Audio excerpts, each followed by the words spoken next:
klas H5. 1. Arno. Arno, jouw aanwezigheid bracht vaak een hoop onrust teweeg voor bepaalde jongens in deze klas.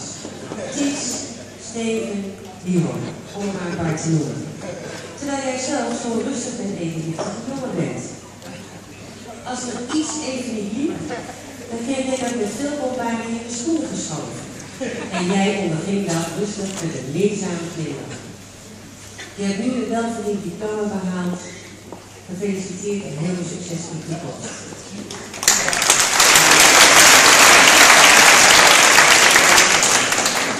Mirna, jij bent een rustige meid die zich na het VWO een grote gast op een prima manier gevoegd heeft in deze soms wat onrustige klas.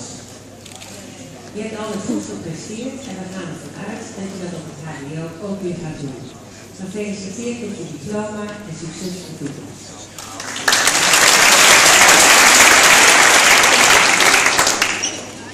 Jorna, een ongeconcentreerd baasje.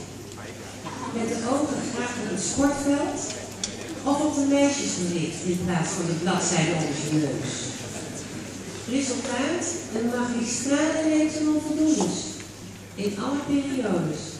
En dan toch het examen gehaald. Er moet een God bestaan. Denk je ook niet? Schaatsen bij school en dan vandaag komen met jongens duwen. En het verzuimmedewerkers onder die sportieve actie dan waarderen gedaan van elkaar. Dat is goed gedaan. Gefeliciteerd met je diploma en succes voor de toekomst.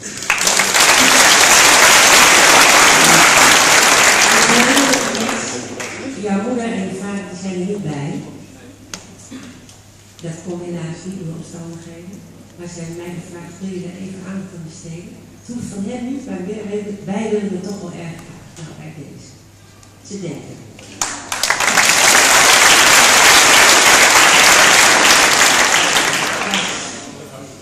Was enigszins...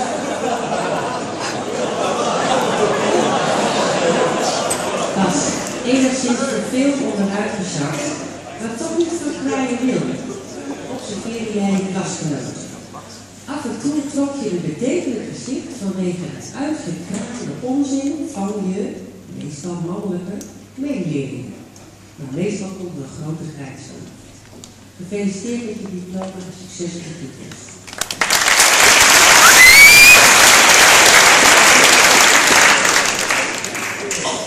Rianne, kom bij, Johan Kooistra, Ilse Meijer, Gerrit van Rijn.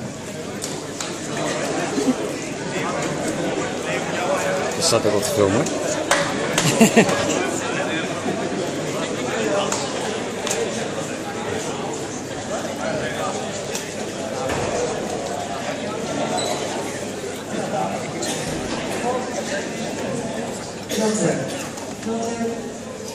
Jij bent lief